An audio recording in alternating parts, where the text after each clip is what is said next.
والے اونٹ تو صحرا میں ملے گا، اونٹ تو جنگل میں ملے گا، کہیں چلتا ہوگا، کہیں گھاس کھاتا ہوگا، آپ کو محل کی چھت پر اونٹ نہیں ملنے والا ہے۔ اس نے کہا تھا حضور بڑی معذرت کے ساتھ ایک بات کہنا چاہتا ہوں۔ آپ فرمانے لگے بتاؤ کون سی بات کہنا چاہتے ہو؟ یہ شخص کہنے لگا حضور مجھے معلوم ہے کہ اونٹ چھت پر نہیں ملے گا، پھر ذرا آپ بھی تو سوچئے گا جب جو ہے نا شاہی محل کی چھت پر اونٹ نہیں مل سکتا تو پھر نرم و پداس بستر میں لیٹنے کے بعد اللہ کیسے مل سکتا ہے؟ خدا تک کیسے پہنچ سکتے ہو؟ اے میری قوم کی جوان، میں تجھ سے پوچھنا چاہتا ہوں، آج ہمارا یہی جوان کہتا ہے مرنے کے بعد دیکھیں گے کیا ہونا ہے، کوئی بھی اٹھ کر کے کوئی بھی کچھ کہہ دیتا ہے۔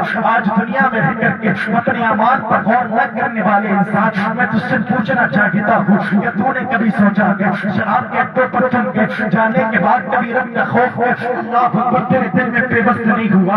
زناکاری میں آپ ملوث ہوئے، کبھی آپ نے نہیں سوچا میرا رب دیکھ رہا ہے، میں رب تک ایسے نہیں پہنچ سکتا ہوں؟ کبھی آپ نے غریبوں کو ستایا، غریبوں کو دبایا، ان کے مال کو لوٹا، کبھی آپ نے نہیں سوچا میرا رب دیکھ رہا ہے، مرنے کے بعد میرا کیا ہونا ہے؟ یاد رکھیے گا انسان تیری زندگی مختصر سی ہے، کتنی زندگی ہو رہی ہے انسان کی، کتنی زندگی ہے 50 سال 60 سال 70 سال یا 100 کے اس کا سرتا ہے، لیکن اس کے بعد دنیا سے جانا ہے۔ دنیا سے جانے کے بعد اگر کسی غریب کا مال تو ہڑپ کر کے گیا ہوگا تو وہی مال تیرے لیے جہنم میں جانے کا سبب بن جائے گا۔ اگر کسی کمزور کو دبا کر کے گیا ہوگا، یہی کمزور کی گواہی کل اللہ تیرے خلاف فروز قیامت سنے گا۔ اگر زنا کاری میں تو ملوث ہو کر کے بنا توبہ کیے مر گیا ہوگا، یہی جہنم میں جانے کا ذریعہ بن جائے گا۔ شراب نوشی کی ہوگی بنا توبہ کیے، اگر تو مر گیا نا تو پھر یہی شراب پینا تیرے لیے جہنم میں جانے کا سبب بن سکتا ہے۔ میں تجھ سے کہنا چاہتا ہوں موت کے بعد انسان کو کوئی نہیں پتا، اسی لیے اپنی زندگی کا ہر منٹ قیمتی سمجھیے گا، ہر ساتھ کو قیمتی سمجھیے گا۔ اللہ نے آپ کو زندگی دی تھی، آج آپ محفل غوث اعظم میں تشریف فرما کے ہو سکتا ہے یہاں سے جانے کے بعد مجھے موت آ جائے یا آپ کو موت آ جائے تو ہمیں پچھتاوا تو نہیں ہوگا نا؟ ہم کوئی اچھا کام کر کے نہیں گئے تھے، لیکن ہم اگر زنا میں ملوث تھے، ہم اگر شراب نوشی میں ملوث تھے، ہم اگر بدکاری میں ملوث تھے، لبادت میں ملوث تھے، اگر موت کا فرشتہ آ گیا ہماری روح کو نفس صحیح سے پرواز کر کے لے گیا، پھر ہمارا کیا بنے گا؟ نہ دنیا میں کامیاب ہو جائیں گے نہ آخرت میں ہم کامیاب ہوں گے۔ اس لیے میں کہنا چاہتا ہوں زندگی کا ہر ساتھ ہو آپ قیمتی سمجھیے گا، زیادہ سے زیادہ اللہ پاک کی عبادت کیجیے گا، اللہ کے قریب ہو جائیے گا، اور دل میں محبت مصطفیٰ کا اللہ اکبر، دل کو ایک محبت مصطفیٰ کا خزانہ سمجھیے گا اور محبت مصطفیٰ کو اپنے دل میں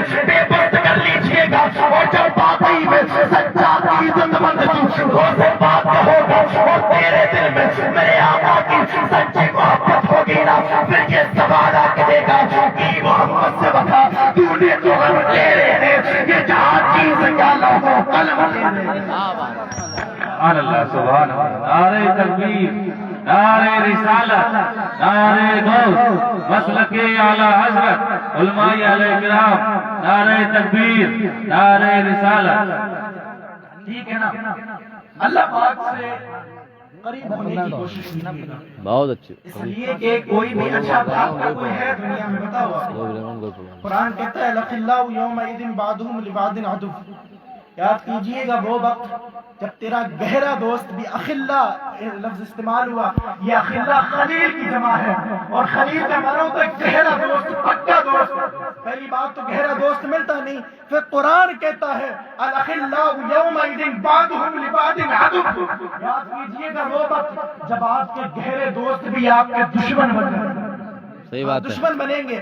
اچھا ایک جواب اور بھی ان کے لیے بھی بنتا ہے جو کہتے ہیں اولیاء اللہ کی قبر ڈھیر ہے، یہاں جانا شرک، ان کے لیے نیاز کا اہتمام کرنا شرک، جلسہ و جلوس کرنا شرک۔ وہ کہتے ہیں جی کہ کیا دے سکتے، کچھ نہیں دے سکتے۔ قرآن نے کہا یاد کیجئے گا وہ وقت جب آپ کے پکے دوست بھی آپ کے خلاف ہوں گے، آپ کے دشمن بنیں گے، لیکن پھر قرآن نے اسی آیت میں اللہ نے آگے فرمایا الا المتقین، لیکن متقین آپ کی مدد کریں گے۔ اور کہاں مدد کریں گے؟ تنازل، کس تنازل میں گفتگو ہو رہی ہے؟ بروز قیامت کے حوالے سے، میدان محشر کے حوالے سے۔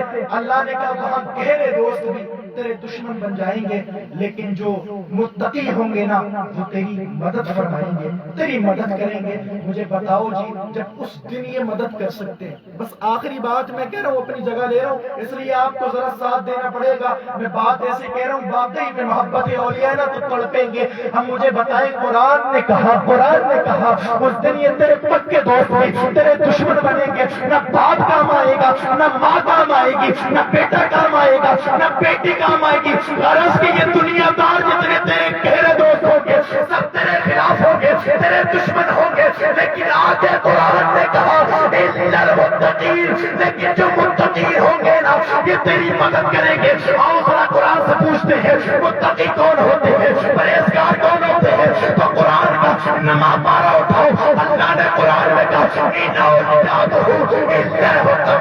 متقی وہی ہوتے ہیں جو اللہ کے ولی ہوتے ہیں۔ اب مجھے بتا جب متقی اس دن تیری مدد کر سکتے ہیں جہاں کوئی کام نہیں آئے گا، دنیا میں مدد نہیں کر سکتے، اس دن مدد کر سکتے ہیں جس دن کوئی بھی کسی کے کام نہیں آئے گا۔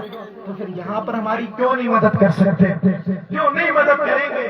لیکن عقیدت سچی ہونی چاہیے، محبت سچی ہونی چاہیے، زبان سے کچھ دل میں کچھ نہیں ہونا چاہیے۔ اس لیے میں نے کہا سارے یہ دشمن بنے کے متقین کے علاوہ متقین جو ہوں گے نا وہاں پہ بھی اللہ ان کو جو ہے نا کچھ قوت عطا فرمائے گا، وہ بھی شفاعت فرمائیں گے جو متقین کا گروہ ہوگا۔ قرآن نے کہا متقی وہی ہوتے ہیں جو اللہ کے ولی ہوتے ہیں۔ ہم اللہ کے ولیوں کے دربار پہ جاتے، اعتراض کرنے والے کو سوچنا چاہیے جب یہ اولیاء بروز قیامت میدان محشر میں ہماری مدد کر سکتے ہیں تو پھر یہ دنیا میں ہماری